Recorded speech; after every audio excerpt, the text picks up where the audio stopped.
On the morning of September 8, 2020, the city of Orlando, Florida, awoke to what seemed like an ordinary day.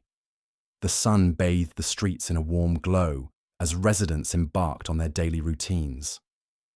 Among them was 27-year-old Barbara Tommey, a dedicated employee at the Navy Federal Credit Union on Gardens Park Boulevard. Known for her radiant smile and unwavering professionalism, Barbara was a cherished colleague and friend to many. As the clock approached 9 a.m., Barbara prepared to begin her shift. Unbeknownst to her, lurking nearby was her estranged husband, 39-year-old Sylvester Ofori. Sylvester, a man who had once stood beside her as a partner and confidant, had recently become a source of fear and distress in her life. Their relationship had deteriorated, leading to a separation that was fraught with tension and unresolved conflicts. Surveillance footage from that fateful morning reveals a chilling sequence of events. As Barbara approached the entrance of her workplace, Sylvester emerged from the shadows. The two exchanged brief words, though the content of their conversation remains unknown. Suddenly, in a horrifying turn, Sylvester brandished a firearm. Barbara, sensing imminent danger, attempted to flee, but Sylvester pursued her. He struck her with the weapon, causing her to fall. Without hesitation, he fired multiple shots, each one echoing the finality of his intent. Barbara lay motionless, her life tragically cut short. The immediate aftermath was one of chaos and disbelief. Employees and customers inside the credit union, drawn by the commotion, rushed to the scene. Many witnessed the horrifying act firsthand, their minds struggling to process the brutality of what had just occurred. Emergency services were promptly called, and within minutes, law enforcement and medical personnel arrived. Despite their swift response, it was too late for Barbara. She was pronounced dead at the scene, leaving a void that would be deeply felt by all who knew her. As investigators began piecing together the events leading up to the shooting, a complex and troubling narrative emerged. Sylvester Ofori was not just any individual. He was a self-proclaimed prophet and the leader of Floodgates of Heaven International Ministries in Orlando. To his congregation and followers, he was a man of God, a spiritual guide who preached messages of hope and redemption. The revelation that he could commit such a heinous act sent shockwaves through the community. How could a man entrusted with the spiritual well-being of others perpetrate such violence against his own wife? Further investigation uncovered a history of domestic turmoil between Sylvester and Barbara. Friends and family members recounted instances of abuse, control, and threats that had escalated over time. Just days before the murder, a chilling video surfaced in which Sylvester, during a confrontation with Barbara's brother, ominously declared, "If I don't kill your sister, then I am fake." This statement, now laden with a haunting prescience, underscored the severity of the situation, a severity that, tragically, was not fully comprehended until it was too late. In the days following the murder, the Orlando community grappled with a myriad of emotions. Grief for Barbara's untimely death, anger towards Sylvester's actions, and a profound sense of betrayal from a man who had positioned himself as a moral and spiritual leader. Vigils were held in Barbara's honor, with many calling for greater awareness and intervention in cases of domestic violence. The incident served as a stark reminder of the hidden struggles that can exist behind closed doors and the importance of supporting those who may be silently suffering. Sylvester Ofori was subsequently arrested and charged with first-degree murder. During his trial, prosecutors presented overwhelming evidence of premeditation and malice. Witnesses testified to the abusive dynamics of the relationship, and the chilling video of Sylvester's threat was played in court, leaving an indelible mark on all who heard it. The jury found him guilty, and he was sentenced to life in prison without the possibility of parole. Justice, in the legal sense, was served, but it could never restore the life that was lost or heal the wounds inflicted upon those who loved Barbara. In the aftermath, Barbara Tommey's story stands as a poignant testament to the dangers of unchecked domestic abuse and the critical importance of early intervention. Her memory serves as a beacon, urging society to remain vigilant and proactive in protecting those who may be at risk, ensuring that such a tragedy is never repeated. Sylvester Ofori, born on May 14, 1985, in Ghana, was a man of deep religious conviction from an early age. His journey led him to the United States, where he established himself as a prominent pastor in Orlando, Florida. As the founder and general overseer of the Floodgates of Heaven International Ministries, located at 44 Coburn Avenue, Florida, Ofori garnered a significant following. His sermons, often infused with charismatic energy, attracted many seeking spiritual guidance. Beyond the pulpit, Ofori maintained an active presence on social media, amassing over 60,000 followers who tuned in for his messages of faith and inspiration. Barbara Tommey, born in 1993, was a vibrant and ambitious young woman. At 27, she had carved out a promising career at the Navy Federal Credit Union in Orlando. Colleagues and friends described her as dedicated, compassionate, and full of life. Her warm demeanor and unwavering work ethic made her a beloved figure among peers and family alike. Barbara's aspirations extended beyond her professional life. She dreamed of making a meaningful impact in her community and was known for her generosity and kindness. Sylvester and Barbara's paths crossed within the close-knit Ghanaian community in Orlando. Their shared cultural heritage and faith played pivotal roles in their connection. Friends recall their relationship beginning with mutual admiration and shared dreams. In 2015, they solidified their bond in marriage, a union celebrated by many who believed they were a perfect match. However, beneath the surface, there were early indications of discord. Some close to the couple observed moments where Sylvester exhibited controlling tendencies. There were subtle signs of possessiveness, and disagreements occasionally arose over religious interpretations and financial decisions. Despite these red flags, Barbara, hopeful for a harmonious future, proceeded with the marriage, believing that love and commitment would overcome these challenges. As the years progressed, the initial cracks in their relationship widened. Reports from friends and family suggest that Sylvester's controlling behavior intensified. He became increasingly domineering, often dictating Barbara's interactions and decisions. There were allegations of both emotional and physical abuse, painting a picture of a household fraught with tension. Financial disputes further strained their bond. While specific details about their earnings remained private, conflicts over money were evident. Additionally, whispers of infidelity surfaced, though it's unclear who was involved. These compounded issues eroded the foundation of their marriage, leading Barbara to contemplate separation. In retrospect, the signs of a deteriorating relationship were evident to those who looked closely. The combination of control, abuse, financial strain, and potential unfaithfulness created a volatile environment. Barbara's decision to distance herself was a step towards safety and self-preservation. Tragically, this move, aimed at reclaiming her life, became the catalyst for the events that led to her untimely death.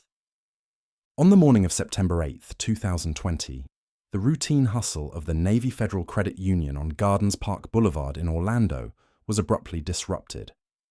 Barbara Tommey, a 27-year-old employee, had just arrived for her shift.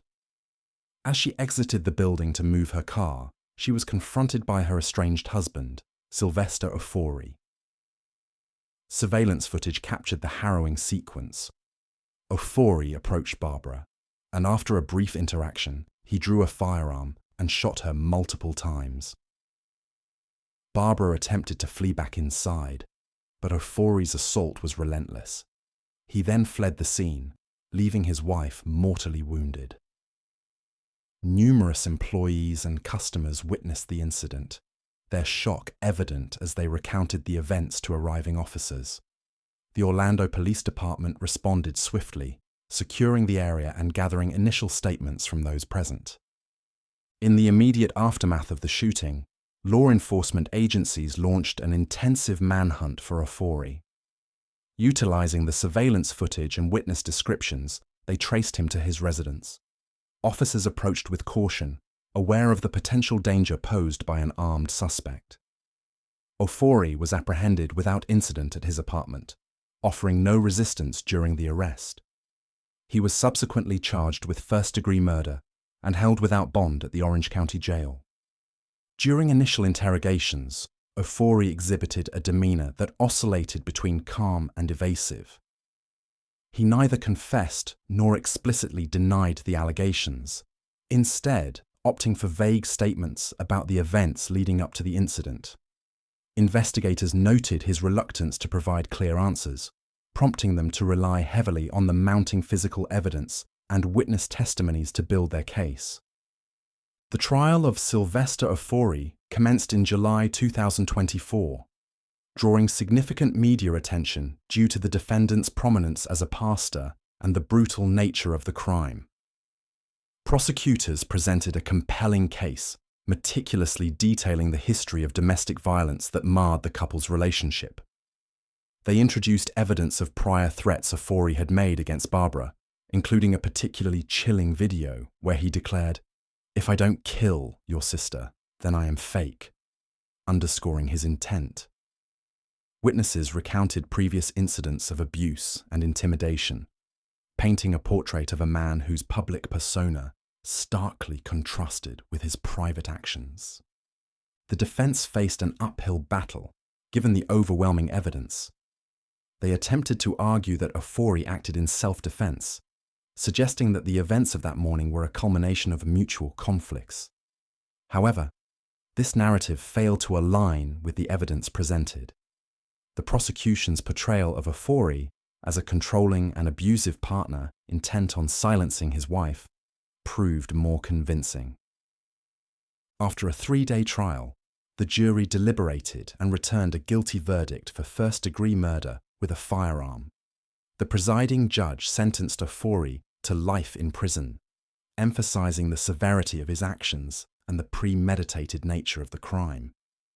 This case serves as a stark reminder of the devastating consequences of domestic violence and the importance of early intervention. As the trial of Sylvester Ofori commenced, the courtroom was filled with tension. This was not just a trial about a murder. It was a trial that exposed the horrifying reality of domestic violence, power dynamics, and betrayal in a relationship that many assumed was built on faith. Prosecutors wasted no time in presenting damning evidence against Ofori. The surveillance footage from the Navy Federal Credit Union was played in the courtroom, showing Barbara Tommey being mercilessly gunned down as she tried to run for safety.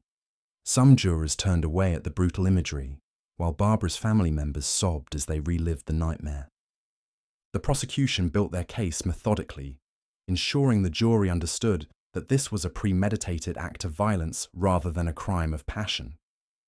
They introduced past domestic violence reports, including Barbara's decision to move out of their shared home due to Ofori's threats. They presented text messages and voice recordings where Ofori explicitly threatened Barbara's life, including the infamous statement, "If I don't kill your sister, then I am fake." Witness testimonies painted a picture of a jealous, controlling husband who refused to let go.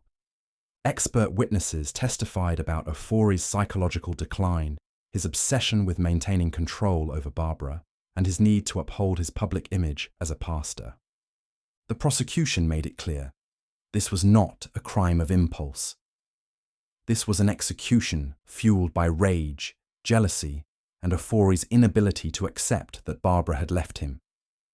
Ofori's defense team faced an uphill battle. The evidence was overwhelming, and the eyewitness accounts and CCTV footage left no room for doubt. They attempted to argue that Ofori was emotionally unstable and suffering from mental distress at the time of the shooting. They suggested that the breakdown of his marriage led to a psychological snap, arguing that he had not acted with premeditation, but rather in a moment of extreme emotional distress. However, The jury did not find this argument compelling. The methodical way Ofori executed the crime, following Barbara, pistol whipping her, and then shooting multiple times before fleeing, pointed to careful planning rather than emotional impulsivity. After deliberating for only a few hours, the jury reached a unanimous decision: guilty of first-degree murder, sentenced to life in prison without the possibility of parole, an additional mandatory 25-year sentence for using a firearm in the crime. Ofori showed no visible reaction when the verdict was read. His once commanding presence as a preacher had diminished. He was no longer the powerful, influential pastor who commanded respect from his congregation. He was now a convicted murderer, shackled and stripped of his authority. Barbara's family broke down in tears, some hugging each other in relief that justice had been served. But the pain was far from over, because no sentence could bring back the vibrant, loving woman they had lost. The aftermath of the case sent shockwaves throughout the community, especially among the members of Floodgates of Heaven International Ministries, the church where Ofori once led sermons. For years he had been revered as a man of God, a prophet, a spiritual leader. His teachings had drawn people in, his sermons filled with messages of hope, love, and faith. Many of his followers refused to believe the allegations when they first surfaced. But when the trial revealed his history of domestic abuse, manipulation, and threats, the congregation was forced to confront the painful reality. Their pastor had not been the man they believed him to be. Many church members publicly denounced Ofori, stating that his actions were a betrayal of everything he preached. Others struggled with feelings of guilt. Had they unknowingly supported a wolf in sheep's clothing? The church saw a significant decline in membership. Some members completely distanced themselves from organized religion. Others turned to activism, advocating against domestic violence in faith-based communities. Barbara's family and friends also felt the impact. They had long suspected that Ofori was dangerous, but no one imagined he would carry out such a brutal act. Her parents and siblings, devastated by the loss, sought to turn their pain into purpose. They established the Barbara Tommey Hope of Glory Foundation, an organization dedicated to raising awareness about domestic violence and providing resources for victims trying to escape abusive relationships. Barbara's murder was not an isolated incident. It was a reflection of a much larger crisis, the hidden epidemic of domestic violence, particularly in faith-based communities where victims are often encouraged to pray through their suffering instead of seeking help. The case sparked critical discussions about why victims of domestic violence often stay silent, how faith communities sometimes enable abusers by urging reconciliation instead of separation, the importance of recognizing warning signs early and taking them seriously. Barbara's tragic story became a wake-up call. People across the country started sharing their own experiences with domestic violence, using Barbara's name as a rallying cry for justice. Women's advocacy groups called for stronger legal protections, and conversations about financial dependence, emotional abuse, and psychological manipulation took center stage in many forums. Barbara Tommey was not just a victim. She was a person, a daughter, a sister, a friend. She was ambitious, loving, and full of life. She had dreams, aspirations, and a future ahead of her. But her life was stolen in an act of cruelty and control by a man who refused to let her go.